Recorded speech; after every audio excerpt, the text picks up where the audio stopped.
मोदी जी से पूछना चाहता हूँ, हमारा कर्म का फल कहाँ गया?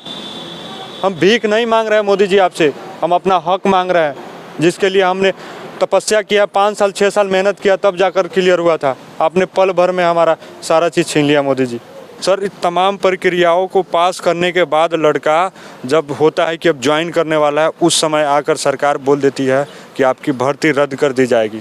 और सर, सबसे बड़ी बात है, सरकार जानबूझकर हमारे साथ की है। सर, हमारा तीन पीढ़ी को बर्बाद कर दिया गया सर। ये राजनाथ सिंह के साथ इनकी ये फोटो के सिवा और कुछ नहीं मिला है सर। पर हमारी ज़िंदगी बर्बाद कर दी सर उनके एक फैसले ने।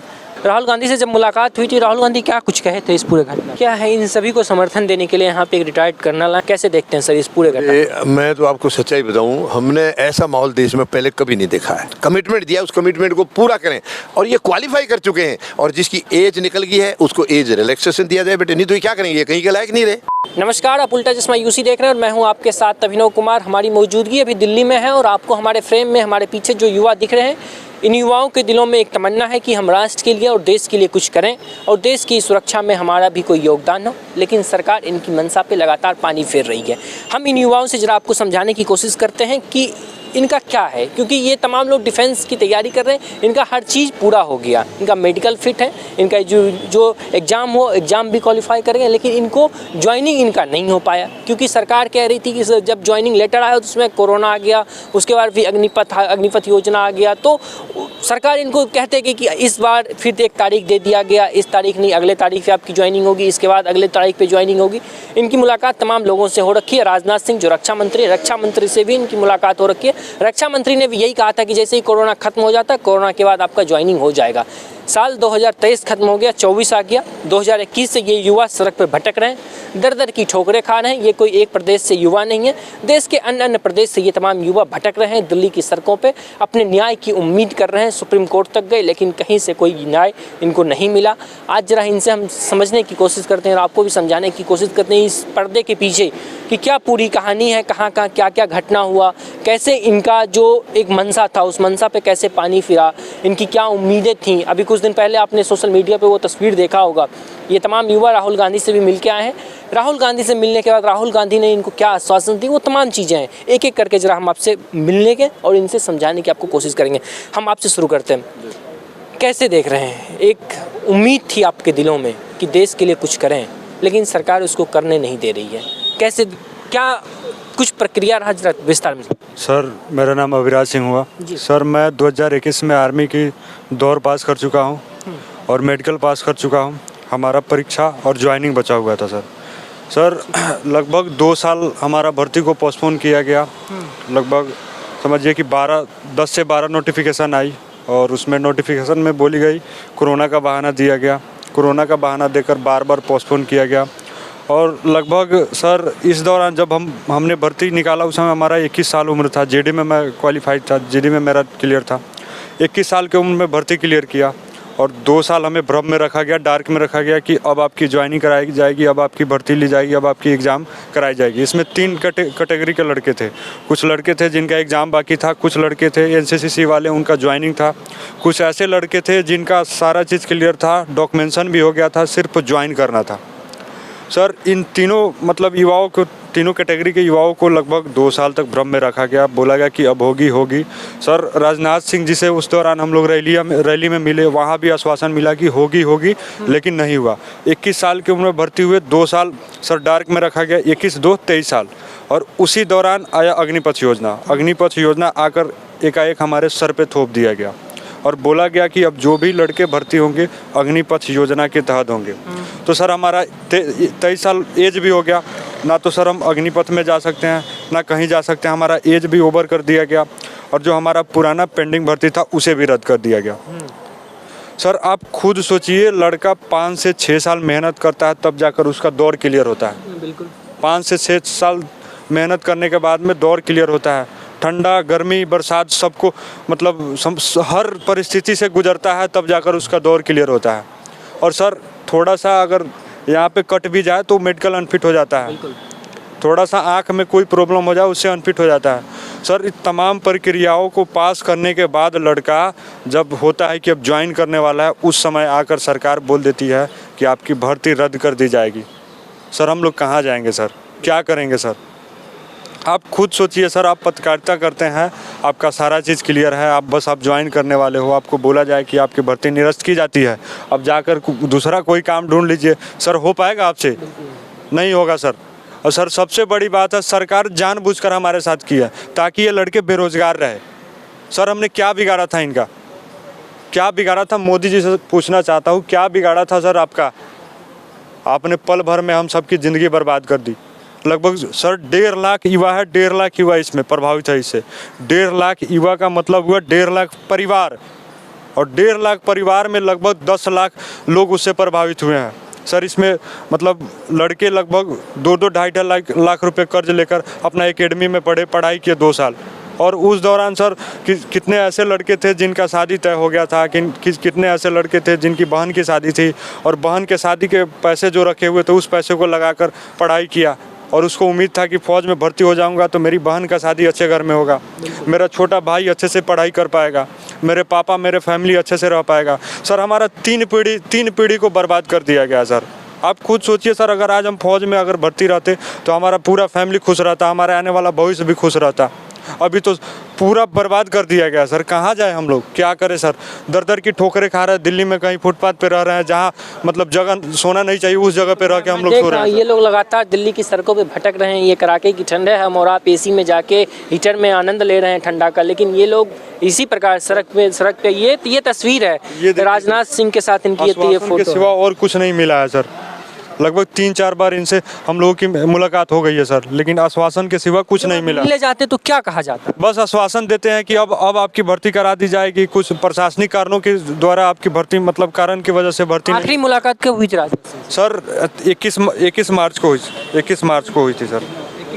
21 मार्च 2022 को हुई थी, और उनके द्वारा लिखित भी दिए हुए हैं कि अब आपकी भर्ती जल्द से जल्द 1 से 1.5 महीने में करा ली जाएगी, लेकिन वो भी नहीं किया गया सर। सर ये लोग बीजेपी बोल रहा हूँ सर, मोदी जी कहते हैं सनातन धर्म हिंदुत्व की बात करते हैं सर। मैं खुद क्षत्रिय हूँ और सनातन धर्म से मैं बिलोंग करता हूँ सर। सनातन धर्म में भगवत गीता में लिखा गया है कि कर्म का फल मिलता है।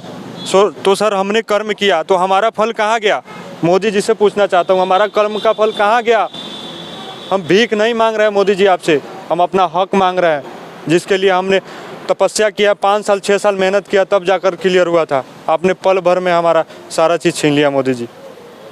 कैसे खुश है आप, हमको समझ में नहीं आ रहा है मोदी जी, सारा चीज़ छीन कर हमारा।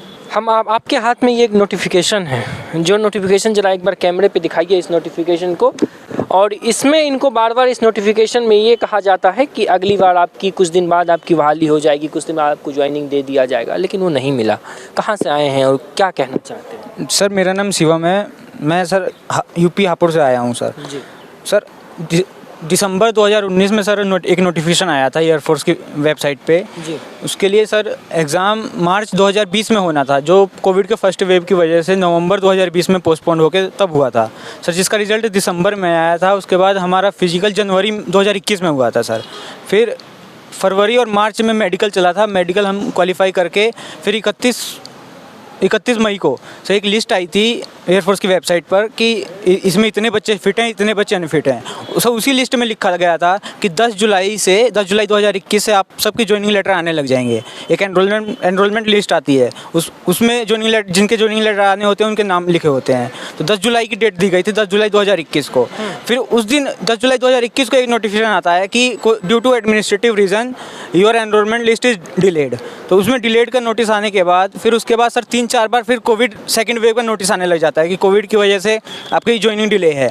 फिर उसके बाद फिर 6 से 7 बार सर हर महीना बदल जाता था, सिर्फ महीना और तारीख बदल देते थे कि due to administrative reason your joining is delayed. कम से कम 7 बार सर ऐसा नोटिस हमको मिला था। जो हमें सर आखिरी नोटिस मिला था वो 31 मई 2022 को सर मिला था, और फिर 14 जून 2022 को अग्निपथ लेके आते हैं सर, उसी में कैंसिल कर देते हैं। सिर्फ 14 दिन के अंदर हमें 14 दिन पहले तक सर इंतजार कराया गया है, 14 दिन के अंदर सर ये कैंसिल कर देते हैं। हमें खुद पता नहीं चल रहा सर हमारी गलती क्या थी। आपको नहीं हमें को लेना था तो सर आप पहले ही बता देते। जो आप हम 1.5 साल से सर हमें इंतजार करा रहे थे, तभी आप बोल देते हम अपना कुछ और काम धंधा देखते। हम ओवर एज हो चुके थे, हम करते तो क्या करते। हमारी गलती सर हमें पता नहीं चल रही है। कम से कम इन सरकार को ये तो बताना चाहिए कि हमारी गलती क्या है, हम किस वजह से आप सबको नहीं ले रहे हैं। हमें गलती लगेगी, हम बंद कर देंगे, हम कुछ नहीं करेंगे, हम कहीं और अपना काम धंधा देखेंगे। अभी आप लोग राहुल गांधी से भी मिल के आए थे कुछ दिन पहले, परसों, तकरीबन परसों की ये कहानी, आप लोग राहुल गांधी से मिल के आए थे। राहुल गांधी से जब मुलाकात हुई थी, राहुल गांधी क्या कुछ कहे थे इस पूरे घटना में? सर, राहुल गांधी जी ने आश्वासन दिया था कि मैं आपको सड़क से लेकर संसद तक मैं आपकी बात को उठाऊंगा, लेकिन एट द लास्ट में करना तो गवर्नमेंट को ही है। सर, रक्षा मंत्री अगर चाहेंगे तो एक साइन से हमारी ज्वाइनिंग हो जाएगी, हमारी तकदीर बदल जाएगी सर, पर हमारी ज़िंदगी बर्बाद कर दी सर। उनके एक फैसले ने, एक छोटे से फैसले ने हमारी ज़िंदगी बर्बाद कर दी सर। हम तो कुछ मांग ही नहीं रहे हैं सर उनसे, हम तो जो हमने किया है, जिसके लिए हमने इतना प्रोसेस किया था, ये सब क्लियर किया था, इतने दूर दूर सर गए हैं। मैं हापुड़ से सर गोरखपुर तक मैं गया था अपना मेडिकल देने, इतने दूर दूर तक एक हफ्ता सर वहाँ पर रहना, वहाँ पर सब खर्चा अपना देखना। तो सर, जो हमने मेहनत किया है हम वो मांग रहे हैं सर, वो भी ये इनसे नहीं दिया जा रहा है। क्या है, इन सभी को समर्थन देने के लिए यहाँ पे एक रिटायर्ड कर्नल आए हैं, जरा इनसे भी समझने की कोशिश करते हैं ये इस पूरे घटनाक्रम को किस तरीके से देख रहे हैं, क्योंकि सरकार हमेशा इस बात को कहती है कि युवा इस देश की रीढ़ की हड्डी है। आज वही युवा इस देश की रीढ़ की हड्डी सड़कों पे कड़ाके की ठंड में ठोकरें खा रही है। कैसे देखते हैं सर इस पूरे घटना? मैं तो आपको सच्चाई बताऊं, हमने ऐसा माहौल देश में पहले कभी नहीं देखा है, कभी नहीं देखा है। आर्मड फोर्सेस का तो एक बहुत ही अलग माहौल होता है, एक अलग एनवायरनमेंट होता है। वहाँ के लिए देश की सरकारों की और देश की जनता की एक अलग जज्बा होता है उनके प्रति, और वो भी अपने जज्बे में, अपने फ़र्ज में कभी पीछे नहीं हटे हैं। हमारी जो सेनाएं हैं, सुरक्षा बल, इवन मैं आर्मड फोर्सेज की नहीं कह रहा हूँ, पैरामिलिट्री फोर्सेज भी, वो भी अपनी कुर्बानी देने के लिए हर वक्त तैयार होते हैं, सेनाओं के साथ कंधे से कंधा मिला के चलते हैं। लेकिन उनके साथ इस किस्म की जब खिलवाड़ की जाती हैं, ये बहुत तकलीफ़ होती है। और हमने अपने अपने समय में कैसा कैसा उतार चढ़ाव देख रहे हैं, हमें तो बहुत दिक्कत आ रही, बहुत तकलीफ़ हो रही है। हम ऑलमोस्ट शायद हमारा फेज़ आखिरी चल रहा है, ये ख़त्म हो रहा है ज़िंदगी का, लेकिन इस आखिरी फेज़ में इतना डाउनफॉल आएगा ये हमने कभी सोचा नहीं था। और हम इसलिए मजबूर हैं, हमारी अंतरात्मा मतलब एकदम से झंझोड़ रही है हमारे अपने आप को कि ये क्या हो रहा है इन बच्चों के साथ में। इनके पेरेंट्स परेशान हैं, इनके रिश्तेदार परेशान हैं। आप बताइए, कई बच्चों की आजकल आपको पता है बेटे, जब तक बच्चा पैरों पे नहीं होगा शादी तक नहीं होती है, पहले ही पूछेंगे बच्चा क्या करता है। और इनमें से कई बच्चों के रिश्ते आ रहे थे, इन्होंने बता दिया कि वो आर्मड फोर्सेज में ऑलमोस्ट हो गया है, भर्ती होने वाला है, सारी प्रक्रिया हो चुकी है, बाद में पता चला नहीं है। तो यहाँ तक भी इनको सामना करना पड़ा कि इन्होंने झूठ बोला है, कि इन्होंने जो बताया था सिलेक्शन हो गया, बताइए झूठ बोला है, जबकि ये सच्चे हैं अपनी जगह। और जो 11,000 जो सी सर्टिफिकेट वाले हैं, प्लस जो रिटर्न टेस्ट क्योंकि सी सर्टिफिकेट वाले के लिए रिटर्न टेस्ट एग्जाम्स होता है, उसका एग्जाम्सन है, और जो कर चुके रिटर्न टेस्ट पास, कम से कम उनको तो देना चाहिए था बेटे। चलिए, बाकी आप कह रहे हैं भाई अब हमने सिस्टम चेंज कर दिया है, अग्निवीर के माध्यम से, उसके माध्यम से जाएंगे, वो एक अलग बात है, अगर उसके बाकियों को करें, लेकिन जो कंप्लीट क्वालिफाई कर चुके हैं उनको तो दीजिए, उनको भी अपॉइंटमेंट लेटर नहीं है। और ये बेटे मैं कह रहा हूँ कि देश के साथ खिलवाड़ है, केवल ये सुरक्षा के नहीं, बाकी भी देश का माहौल भी ख़राब होगा, क्योंकि युवा तो सारे देश में है, सारे युवा फौज में थोड़े गए हैं, बहुत सारे युवा यहाँ भी हैं, इनकी पार्टियों के साथ जुड़े हैं, राजनीति में भी युवाओं को घुसा रहे, वहाँ भी उनको नकारात्मक सोच इनकी टोटल बनाई जा रही है। देश के हित में क्या है, देश के लिए क्या सही है, क्या गलत है, वो किसी सरकार को। सर, हम आपको रोकना चाहेंगे, आप इन युवाओं का तकलीफ तो देख ही रहे हैं, एक रिटायर्ड कर्नल होने के नाते और जो आपने सेना में एक लंबा योगदान भी दिया, उसके नाते आप सरकार से अगर आपको कुछ कहना हो, राजनाथ सिंह जी से या फिर प्रधानमंत्री जी से, इन बच्चों की तरफ से अगर कुछ कहना हो तो क्या कहेंगे? बेटे मैं तो यही कहूँगा कि ये देखिए, जैसे एक हमारा अपना परिवार होता है, एक परिवार में 5, 7, 8, ज़्यादा से ज़्यादा 10, आजकल तो छोटे परिवार हैं, उस परिवार का एक मुखिया होता है, वो हर एक का ध्यान रखता है, हर एक की दुख सुख का, उनकी ज़रूरतों का ध्यान रखता है। तो ये देश भी उसी तरीके से होता है। तो देश के ऊपर जो प्रशासन का मुखिया होता है, वो उस परिवार का मुखिया ही माना जाता है। ये उसका धर्म बनता है, फ़र्ज बनता है कि मेरे परिवार में, पूरे देश में कोई बेरोजगार ना रहे। ये बहुत ही तकलीफ़ की बात है। मैं तो उनको ये कहना चाहूँगा, प्रधानमंत्री महोदय, आप जिसके लिए बैठे उस फ़र्ज़ को निभाइए। तो क्या आप कॉरपोरेट की देखभाल करने के लिए थोड़ी बैठे हैं? आज मतलब देश का माहौल देखिए बेटे, 9.5 साल में ऐसे लग रहा है कि केवल कॉरपोरेट के लिए सरकार काम कर रही है, क्योंकि युवाओं के लिए अब बताइए 2 करोड़ नौकरी इन्होंने हर साल देने का वायदा किया था, कहाँ गई वो 2 करोड़ नौकरियाँ? और आप उस दिन से, जिस दिन से ये सरकार आई है बेटे, मैं इस सरकार को कोई दोष नहीं दे रहा हूँ, लेकिन आंकड़े हैं वो, तो आप कितनी उसके बाद में नौकरियाँ चली गई हैं, आप उनका हिसाब लगा लीजिए। आने की बजाय नौकरी चली गई हैं, छीन ली गई हैं, ये बहुत दुखद है। तो मैं उनको कहना चाहूँगा, रक्षा मंत्री यानी कि सेनाओं के ऊपर तो वही है, उसके ऊपर हमारे राष्ट्रपति महोदय हैं, आर्मड फोर्सेज के जो सुप्रीम कमांडर हैं, बट उनके नीचे तो रक्षा मंत्री हैं। तीनों सेनाओं के सेनाध्यक्ष वही हैं, तो उनको तो कम से कम इस चीज़ के ऊपर ये गौर करना चाहिए कि उन्होंने कमिटमेंट दिया है, इन बच्चों को मिल के एक आश्वासन दिया है और लिखित में भी दिया है, उसको निभाइए। ये बच्चे कुछ क्या मांग रहे हैं बेटे, ये नौकरी मांग रहे हैं, और नौकरी क्या है, देश की सेवा करेंगे ना, ये कोई घर में बैठ के तो तनख्वाह मांग नहीं रहे हैं, देश की सेवा करेंगे, और देश की सेवा के लिए तो हमें सुरक्षा बलों में तो आदमी चाहिए।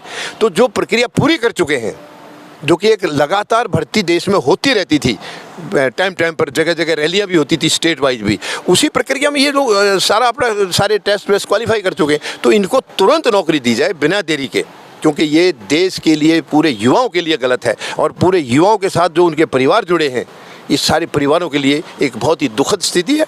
1.5 लाख का मतलब है बेटे, कम से कम भी 7-8 लाख टोटल इसके अंदर प्रभावित हैं। तो मैं आपके माध्यम से ये सरकार से ये आप निवेदन समझ लिए, नहीं तो मैं चेतावनी भी देना चाहूँगा कि आप इसी काम के लिए बैठे वहाँ, प्रशासन आपको मेहरबानी करने के लिए नहीं बैठे हैं, और ना मेहरबानी ये मांग रहे हैं। ये बच्चे भी अपना योगदान दे रहे हैं, अपने शरीर को, अपने आप को ये देश के हवाले कर रहे हैं, उसमें देखिए जान भी जाती है, वहाँ शहीद भी होते हैं। तो ये हर सब कुछ करने के लिए, इस देश के लिए ये सब कुछ करने के लिए तैयार बैठे हैं। अब ये उनके पिता हैं एक बच्चे के, बताइए इनके ऊपर क्या गुजर रही होगी। एक फैमिली में जितने भी एक पे डिपेंड होते हैं सर, एक भाई नौकरी लग जाती है, उसी पे ही एक मतलब पूरा परिवार टिक जाता है, और कोई लेफ्टिनेंट तो बना नहीं सकते हम, गरीब माता पिता। बड़ी तकलीफ हो रही है हमें, इतना उतार चढ़ाव, अब जो इतना मतलब एक किस्म का गिराव जो देख रहे हैं ना, बहुत तकलीफ की बात है। और मैं उम्र के नाते, क्योंकि प्रधानमंत्री महोदय या रक्षा मंत्री हमारे से तो उम्र में बहुत छोटे हैं वो, तो मैं उनको ये चेतावनी देना चाहूँगा, मत करिए ये खिलवाड़ युवाओं के साथ। युवाओं के साथ खिलवाड़ तो मतलब देश के साथ खिलवाड़ हो गया। देश कैसे, ये तो सपना तो दिखा रहे हैं कि विश्व शक्ति बनाएंगे, आप युवाओं को नौकरी नहीं दे पा रहे हैं, बेरोजगारी इतनी बढ़ गई है, महंगाई इतनी बढ़ गई है, तो आप कैसे विश्व शक्ति बनाएंगे। केवल जबान से बोल दिया या कागज़ में लिख दिया उससे थोड़ी बनता है, वो ज़मीन में आना चाहिए, और वो ज़मीन में विश्व शक्ति बनाने के लिए सबसे बड़ा योगदान युवाओं का होता है। क्योंकि हमारी उम्र के तो जो हमारे पास था बेटे, हम देश को दे चुके हैं। अब तो ये बचा खुचा जो बोनस की ज़िंदगी है, उसमें हम यही कर सकते हैं, बच्चों को भी हौसला दें, बेटे होगा आपका काम, ज़रूर होगा, हिम्मत रखिए। सरकार को भी ये चेता रहे हैं कि आप इनका काम करिए, ये कोई हाथी घोड़े नहीं मांग रहे हैं। इन्होंने जो पढ़ाई लिखाई की है देश के लिए, इन्होंने जो सेनाओं में जाने का एक जज्बा इन्होंने ठाना, क्योंकि हर युवा सेना में थोड़ी जाता बेटे, बहुत कम युवा होते हैं जो कि उनकी चॉइस होती है कि हम सेना में जाएंगे और कुछ नहीं करेंगे। तो इनके मोराल को आप ख़राब मत करिए, ये देश के लिए बहुत घातक सिद्ध होगा आगे चल करके, सीधे देश की सुरक्षा के ऊपर इसका असर पड़ता है।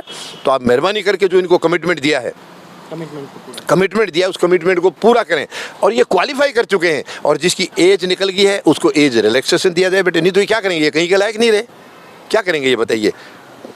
तो ये अभी आप इन युवाओं को सुन रहे थे, इन युवाओं का दर्द आप सुन रहे थे, लेकिन सरकार की निगाहें इस पे पड़ती है या नहीं पड़ती है, ये अपने आप में एक बड़ा महत्वपूर्ण सवाल है। अगर सरकार की निगाहें पड़नी होती तो सरकार एक लंबे समय से जो इस प्रकार से जिन युवाओं को लगातार टरका रही है कि आपका बहाली हो जाएगा, आपका ज्वाइनिंग हो जाएगा, अगर होना होता तो सरकार इस बात को ध्यान दे। और राजनाथ सिंह जी अगर हमारी बात को सुन रहे होंगे, हमारा वीडियो अगर उन तक पहुंच रहा होगा, तो उनसे भी यही उम्मीद है और यही गुहार है कि कृपया करके इन युवाओं की बात को सुनी जाए और इनकी जो ज्वाइनिंग की प्रक्रिया है उनको फिर से बहाल कर दिया जाए। तो फिलहाल के लिए इतना ही, बाकी की तमाम खबरों के लिए देखते रहिए उल्टा चश्मा यूसी। धन्यवाद।